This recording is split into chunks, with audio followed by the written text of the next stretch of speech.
In 2 years, more than $10 trillion chased a dream called AI. Chip factories roared to life. Data centers rose from empty fields like steel cathedrals. NVIDIA vaulted from $150 to over $900, a moonshot painted in silicon and heat. Microsoft, Google, Amazon, Meta. Every titan laid new cable, bought new chips, and promised a second industrial revolution, this time made of code. But beneath the hum of servers and the glow of keynote stages, a colder question lingers. What if the math doesn't close? What if the revenues don't arrive at the scale promised, at the speed required, before the costs drown the dream? Technology always wears a prophecy. Railroads in the 1800s. A line of iron to stitch the American frontier into one body. Investors poured capital into thousands of miles of track, many to nowhere. The result? An historic build-out, yes, but also repeated panics and failed lines. Radio in the 1920s, a broadcasting revolution in every home. It was, yet dozens of pure-play radio stocks were priced for a dominance they never reached. The dot-com storm in 2000, the internet will rewrite commerce. It did, while the Nasdaq fell by nearly 80% from peak to trough. And companies with more users than dollars learned the difference between traffic and profit. Crypto in 2021. Everything that can be tokenized will be tokenized. Some ideas endure. Most vanished into the same gravity well where bubbles go to die. The pattern is never subtle, only familiar. A breakthrough arrives. Narratives multiply faster than products. Spending surges ahead of cash flow. Valuations telescope 10 years of hope into a single quarter's price. Then reality, sober, patient, unsentimental, asks to see the receipts. Pattern reveal. Now we repeat the liturgy with artificial intelligence. In 2023, companies reportedly spent on the order of $200 billion building the physical backbone of AI, data centers, chips, power, cooling. In 2024, that cadence intensified to roughly $350 billion, and 2025 projections point north of $400 billion. Nearly $1 trillion in 3 years on infrastructure alone, not counting research budgets, startup acquisitions, or armies of hired engineers. One company stands at the intake valve of this torrent, NVIDIA. Its data center revenue didn't merely climb, it exploded as customers queued for H100s and H200s, priced like precision instruments, $25,000 to $40,000 per unit, purchased in lots of tens of thousands. A single frontier model cluster, $500 million to over $1 billion, and the giants are building several each. Microsoft, $60 billion in AI infrastructure in roughly 2 years, plus a massive strategic position in OpenAI. Google, tens of billions into GPUs, TPUs, and new campuses fed by dedicated substations. Meta and Amazon, similar stories, tens of billions marching in step. Add the cloud challengers, ambitious, automakers, and the long tail of AI startups. The bill grows heavier, and so does the power draw. The soundtrack is euphoric, AGI in years, co-pilots everywhere, every workflow augmented. But the camera must also follow the cash. Because with capital at this scale, payback isn't an opinion, it's physics. Where is the revenue? We do have early numbers. OpenAI's annualized revenue has surged into the low single-digit billions, a breathtaking ramp, but reportedly with multi-billion compute costs that keep profitability out of reach. Microsoft folds AI into everything from Office to Azure, yet precise AI-only revenue is opaque. Best estimates suggest low tens of billions per year. Google's story rhymes. AI woven into search, ads and cloud, material but difficult to isolate. Again, low tens of billions. Meta's core ad engine improved through AI, but consumer-facing assistants are mostly free. AWS sells AI services, but Alexa's decade-long struggle reminds us that smart doesn't always mean profitable. On paper, the industry can claim 60–80 billion in annual AI-related revenue across the majors, most of it as enhancements to existing products, not brand new cash streams, against hundreds of billions per year in fresh infrastructure. The ratio is severe. For every new dollar of AI-specific revenue, many dollars of CapEx and OpEx arrive first. That gap can close, of course, if adoption accelerates, if enterprise integration becomes cheap and fast, if inference costs fall faster than usage grows, and if the average customer will pay more than $10–30 per seat for AI that still hallucinates on hard edges. That's a cathedral of ifs. And every if has a meter running. Modern parallel. We've seen this film before, and we know its best-case arc. The internet did change everything, after the excess was burned away. 23 years later, we forget the sound the bubble made when it burst. The months when balance sheets mattered again, when growth at any cost met the cost. AI's promise is real. The early utility is undeniable. Code co-pilots that lift output by double digits. Summarizers that compress hours into minutes, pattern detectors that surface fraud and anomaly. The danger isn't that AI fails. The danger is that expectations outrun unit economics, that the market priced the destination while we're still paving the road. Cost gravity is stubborn. Training a frontier model can clear 9-figure compute bills before it speaks its first sentence. Inference answering becomes the perpetual mortgage. Pennies per query scale into hundreds of millions per month at internet volume. Model size grows, not shrinks, to win benchmarks. Chips get more efficient and more expensive. Data centers locate where land is cheap and power is cheaper. Then compete with regional grids that did not plan for a permanent tens of megawatts appetite per campus. In the short run, you can mask the strain with accounting categories and strategic bundling. In the long run, only 2 lines matter: gross margin and time to payback. If a service costs more to deliver than users are willing to pay, scale is not the solution. Scale is the amplifier of the problem. This is not a requiem for AI. It's a reality check for the bubble that grew around it. There is a way this story stabilizes. Models become cheaper to run. Enterprises discover repeatable workflows that justify real budgets. And consumer willingness to pay inches higher as reliability and trust improve. Then revenue meets cost, and the industry lands, smaller than the myth, larger than the skeptics claimed. But there is also the other way. Spending slows before revenues mature. CapEx turns to write-offs, and the market trims the narrative back to what the cash flows can hold. The survivors endure, the rest become footnotes, like so many portals and pet stores that once owned the future. In part 2, we follow the money, not the press releases, company by company. Who's earning dollars, who's burning them, and where the break-even truly lives when the spotlight fades and the bill arrives. Every bubble begins with a promise and ends with arithmetic. So let's follow the money. Because beneath every glowing demo and billion-dollar headline lies a single question investors always forget to ask until it's too late. Who's actually making money per hour and how much? The answer right now reads like a balance sheet drenched in red ink. Start with the crown jewel of hype, OpenAI. In 2024, it generated roughly $3.5 billion in revenue, a heroic climb from just $1 billion a year earlier. But insiders whisper about a $5 billion compute bill, most of it paid to Microsoft's Azure cloud. That means OpenAI is losing around $2 billion per year, while being valued near $150 billion. About 43 times revenue for a company that hasn't found profit.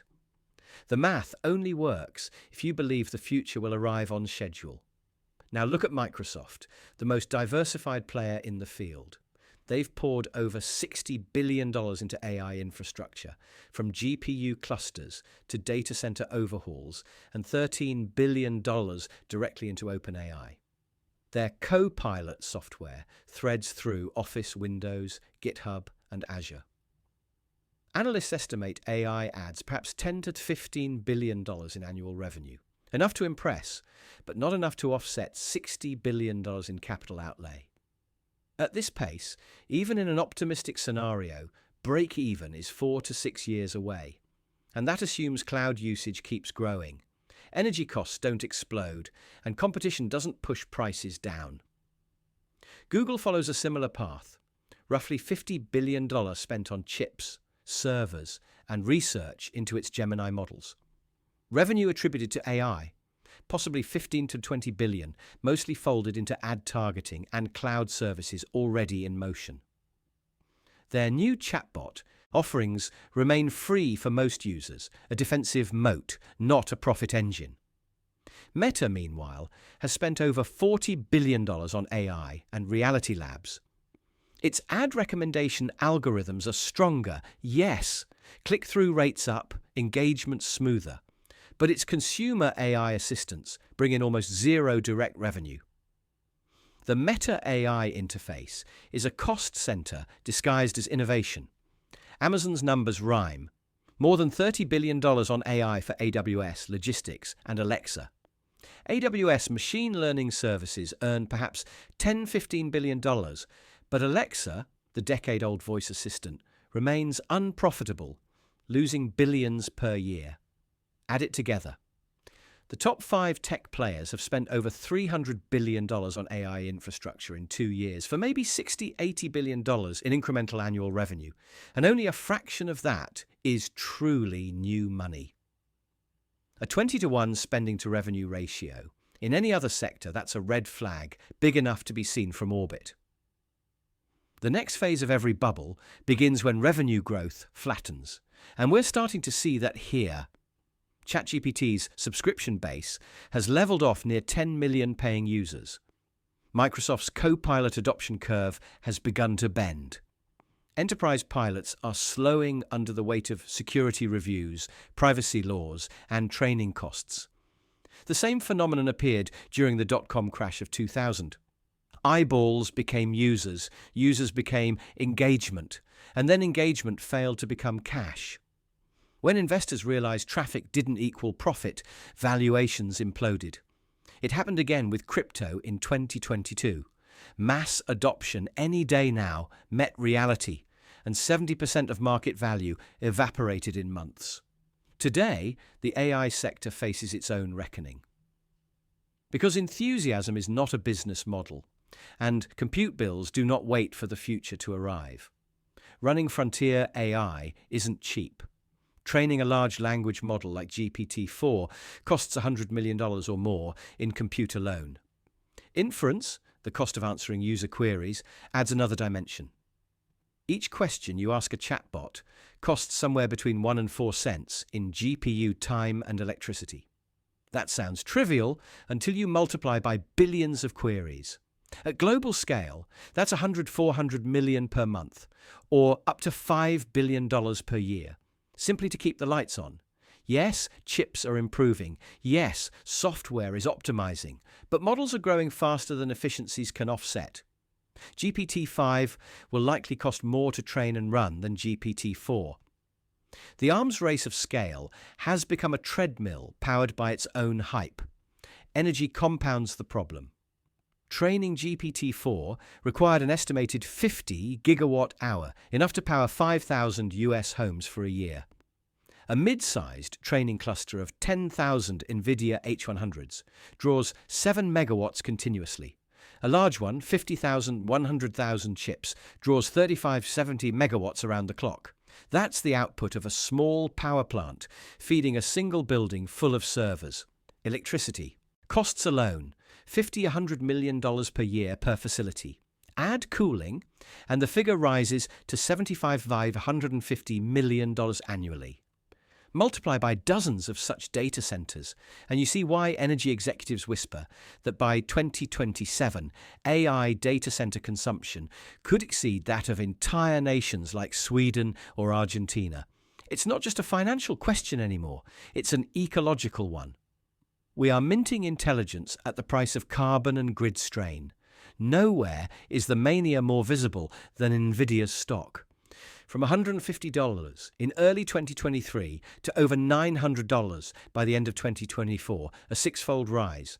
A company once known for gaming chips now commands a $3 trillion market cap, trading at a PE ratio around 65, bubble territory by any historical standard.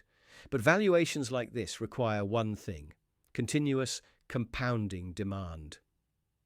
If AI infrastructure spending flattens, if Microsoft, Google, and Amazon pause their build-outs, NVIDIA's revenue cliff appears overnight.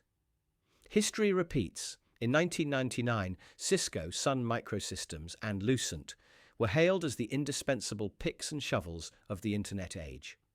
2 years later, their stocks had fallen 70–90%, even though the Internet itself survived and grew. Bubbles, after all, are not about fake technology. They are about real technology priced for impossible perfection. So the gears are in motion: exponential spending, flattening growth, towering valuations, and a burn rate the size of a national budget. The next act begins when something breaks, when a major AI startup runs out of cash, when a giant writes off tens of billions, or when investors finally see that the emperor's new code costs more to run than it earns.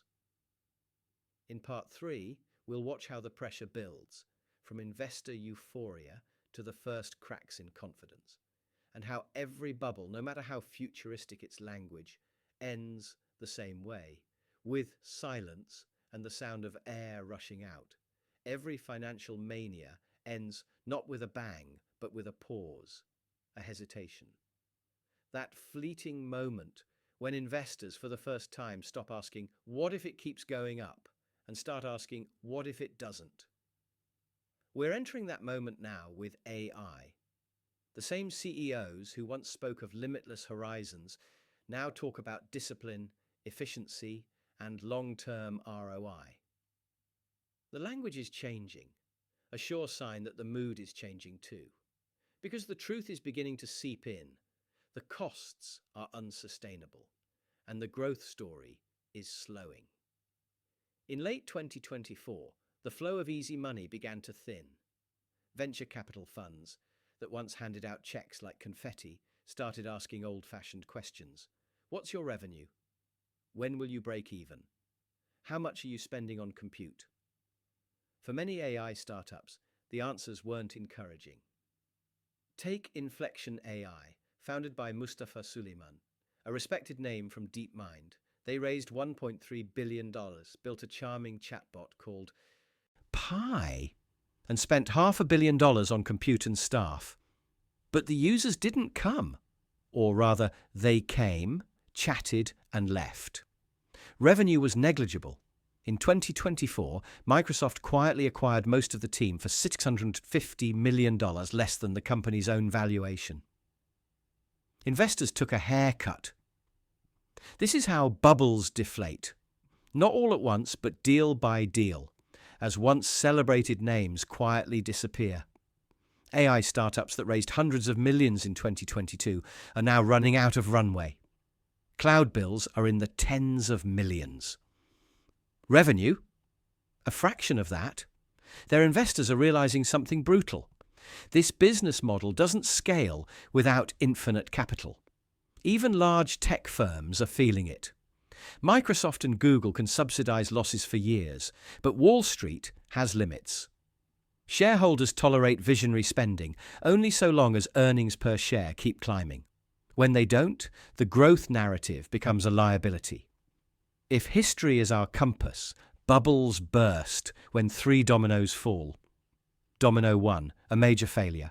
In 2008, it was Lehman Brothers. In 2000, it was Pets.com and Webvan. In crypto, it was FTX.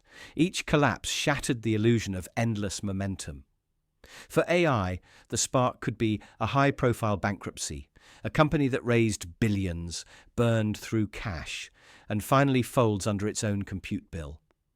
It might also come from a massive write-off by one of the tech giants, quietly admitting that billions in AI investments will never produce returns. When that happens, confidence goes with it. Domino 2. Revenue growth stops. Every gold rush survives on belief in acceleration. When numbers plateau, the narrative dies. Investors realize the growth story has a ceiling and the flight to safety begins.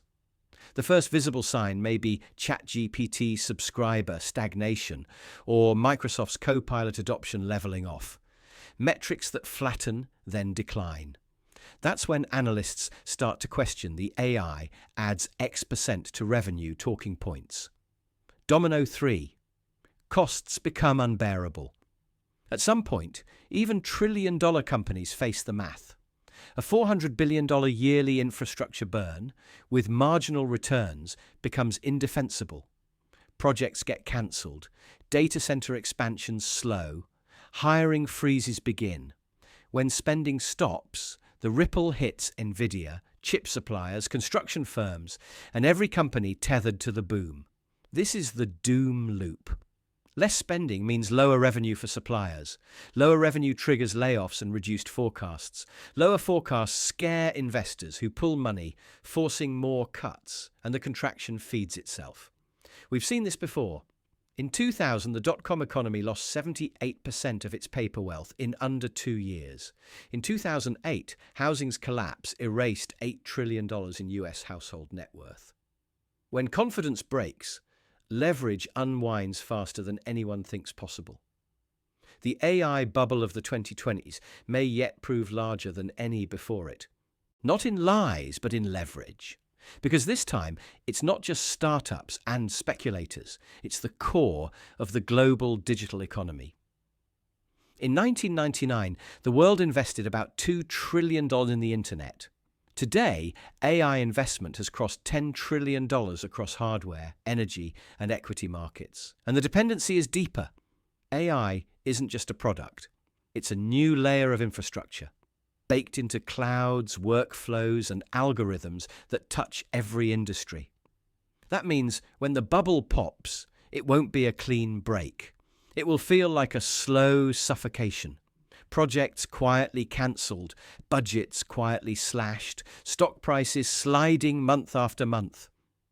The industry will contract not with panic, but with fatigue. Even now, analysts whisper about AI fatigue.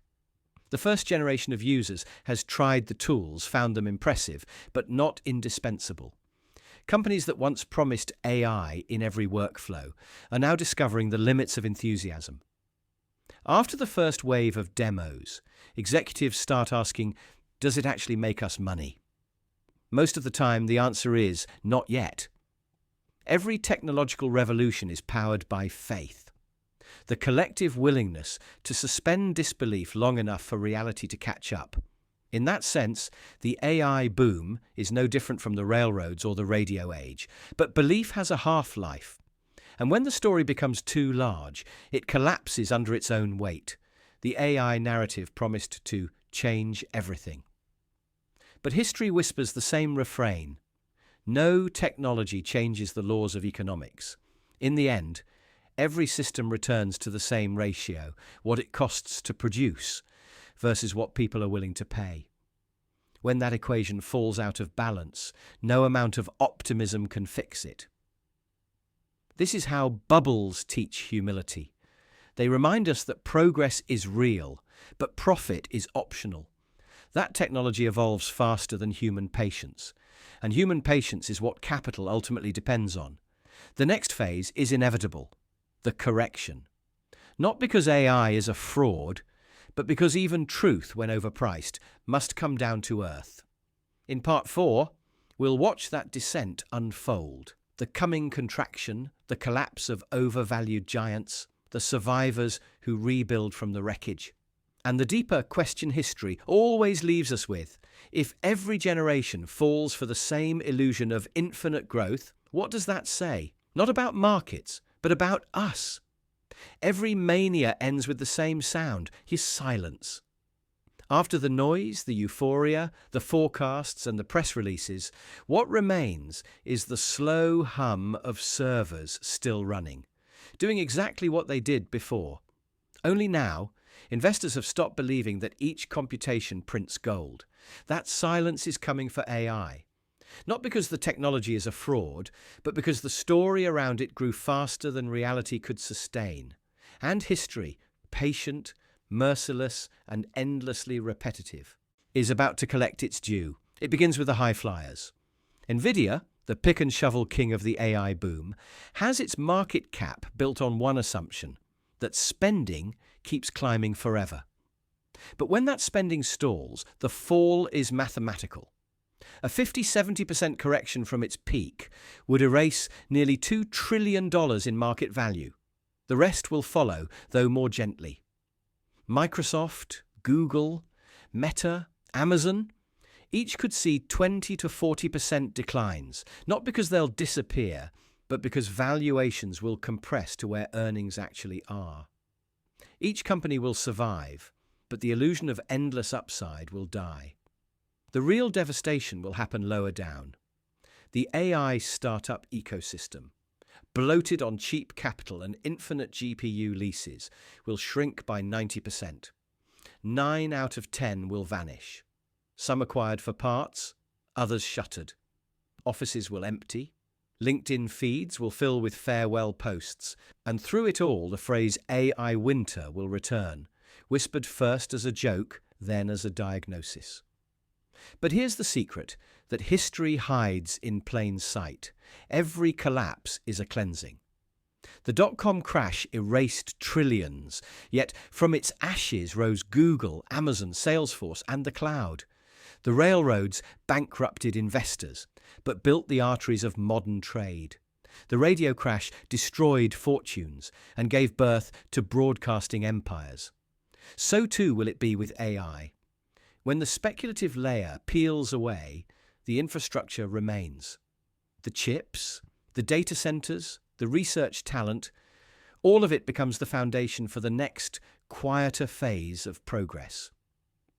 By 2028 or 2029, after the crash, the survivors will have something they don't today: profitability. AI will have moved from experiment to utility, from religion to plumbing. It won't be sexy anymore, but it will be real. And as always, the markets will rediscover faith in the practical after burning their hands on the divine. Let's return to the arithmetic that started it all. $10 trillion invested in AI since 2022, 60 to 80 billion in yearly revenue. Even if growth continues at double digits, that's decades before payback. You can't outrun physics or accounting. Data centers consume power. GPUs depreciate. The money must come from somewhere. For now, it comes from belief, the oldest fuel in capitalism.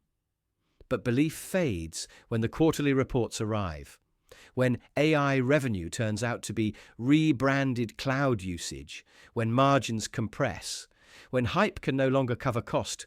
Belief turns to doubt.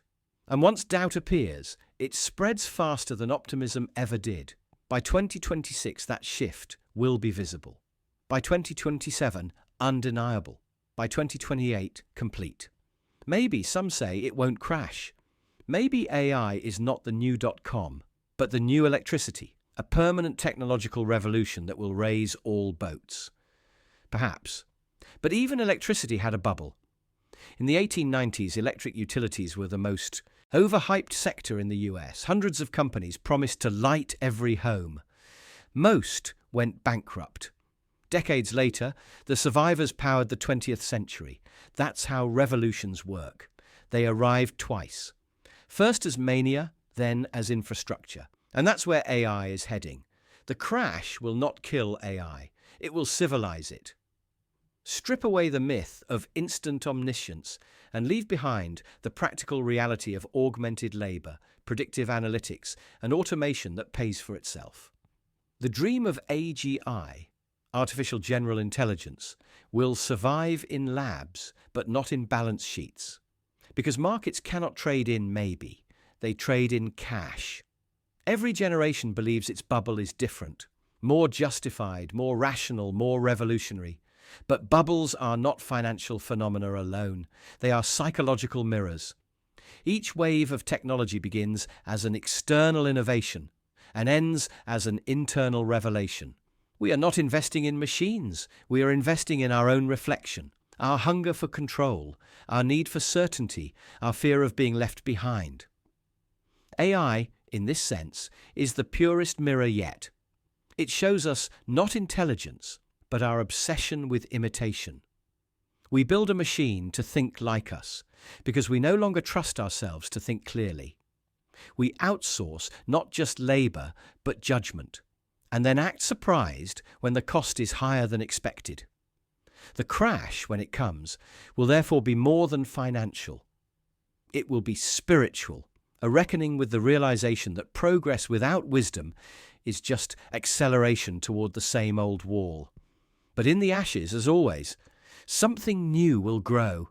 The engineers who stay will rebuild, more cautiously, more humbly. They'll make tools that actually solve problems, not just impress investors. AI will fade into the background, like databases or cloud storage, and invisible, but indispensable. It will be the plumbing of the next economy, not its spectacle. By then, the market's fever will have broken. 10 trillion will have become 2. Dreams will have become utilities. And the lessons were, if we're wise enough to remember them, will echo into the next cycle, because there will always be a next cycle. There always is, from tulips to trains, from dot-coms to tokens to neural nets. The instruments change, but the melody doesn't. It's the song of human belief, forever swelling toward infinity, forever collapsing back to zero, only to rise again in a new key. And perhaps that is the real machine we've built, not artificial intelligence, but artificial hope. So when the next revolution comes, and it will, remember this one. Remember how the graphs curved upward like scripture. Remember the faces on magazine covers. Remember how certain we were that this time was different. And when you feel that certainty again, pause. Listen for the silence beneath the noise. That silence is truth, the only constant in the endless boom and bust of our inventions. Because the market doesn't punish innovation. It punishes illusion. And illusion, no matter how intelligent, always runs out of data eventually.